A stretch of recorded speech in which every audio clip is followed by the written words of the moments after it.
रहस्यमयी दरवाजा। एक सस्पेंस कहानी। रात के ठीक 12 बजे थे। पहाड़ों के बीच बसा छोटा सा गांव सूरजपुर गहरी नींद में डूबा हुआ था। चारों ओर सन्नाटा था, सिर्फ ठंडी हवा की सरसराहट और कभी कभी कुत्तों के भौंकने की आवाज सुनाई दे रही थी। गांव के किनारे एक पुराना जर्जर हवेली जैसा घर था। लोग उसे काली हवेली कहते थे। कहा जाता था कि वहां कोई नहीं रहता, लेकिन हर अमावस्या की रात उस हवेली की ऊपरी खिड़की में हल्की सी रोशनी दिखाई देती थी।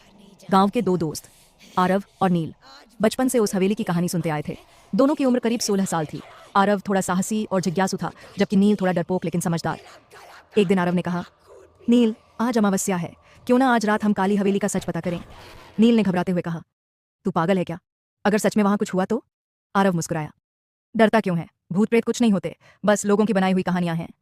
बहुत मनाने के बाद नील तैयार हो गया। दोनों ने टॉर्च, एक छोटा कैमरा और मोबाइल साथ लिया और रात के 11:45 पर चुपके से घर से निकल पड़े। जैसे जैसे वे हवेली के पास पहुंचे, हवा और ठंडी होती गई। हवेली के बड़े लोहे के गेट पर जंग लगा था। आरव ने धीरे से गेट को धक्का दिया। क्रीक! गेट की आवाज सुनकर दोनों के रोंगटे खड़े हो गए। अंदर आंगन में सूखे पत्ते बिखरे हुए थे। एक कोने में टूटी हुई मूर्ति पड़ी थी। अचानक ऊपर वाली खिड़की में हल्की सी रोशनी चमकी। नील फुसफुसाया, देखा, मैंने कहा था ना कुछ है यहाँ। आरव ने हिम्मत करके कहा, चल ऊपर चलते हैं। दोनों धीरे धीरे सीढ़ियां चढ़ने लगे। हर कदम पर लकड़ी की सीढ़ियां चरमराती थीं। ऊपर पहुंचते ही उन्हें एक लंबा अंधेरा गलियारा दिखा। गलियारे के अंत में एक दरवाजा था, वही दरवाजा जिसके पीछे से रोशनी आ रही थी। जैसे ही वे दरवाजे के पास पहुंचे, अचानक रोशनी बंद हो गई। अब पूरा अंधेरा था। नील ने कांपती आवाज में कहा, चल वापस चलते हैं। तब्दी दरवाजे के अंदर से हल्की सी फुसफुसाहट सुनाई दी, तुम लोग देर से आए। दोनों के पैरों तले जमीन खिसक गई।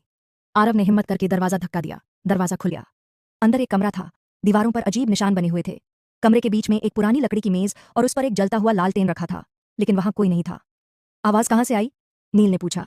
अचानक दरवाजा जोर से बंद हो गया। धड़ाम! दोनों घबरा गए। कमरे की दीवार पर टंगी एक पुरानी तस्वीर अपने आप गिर गई। तस्वीर के पीछे एक छोटा सा गुप्त दरवाजा था। आरव ने कहा, लगता है असली राज इसके पीछे है।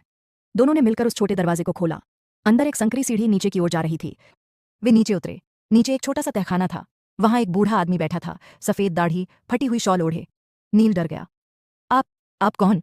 बूढ़ा आदमी मुस्कुराया, मैं इस हवेली का आखिरी मालिक हूं। लोग मुझे मरा हुआ समझते हैं। आरव ने हैरानी से पूछा, तो ये रोशनी और आवाज? बूढ़े ने बताया कि सालों पहले गांव वालों ने लालच में उसकी जमीन छीन ली थी। उसने सब छोड़ दिया और हवेली में अकेले रहने लगा। लोग डर के मारे यहां नहीं आते, इसलिए उसने जानबूझकर रहस्यमयी माहौल बना रखा था। लेकिन आपने हमें क्यों बुलाया? बूढ़ा बोला, मैंने सुना था तुम दोनों सच्चाई जानना चाहते हो। मुझे किसी ऐसे की जरूरत थी जो गांव वालों तक मेरा सच पहुंचा सके।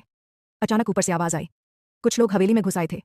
बूढ़े ने कहा, वे लोग मेरी जमीन के कागज ढूंढने आए हैं। अगर उन्हें मिल गए तो वे सब कुछ अपने नाम कर लेंगे। आरव ने तुरंत कैमरा निकाला और तहखाने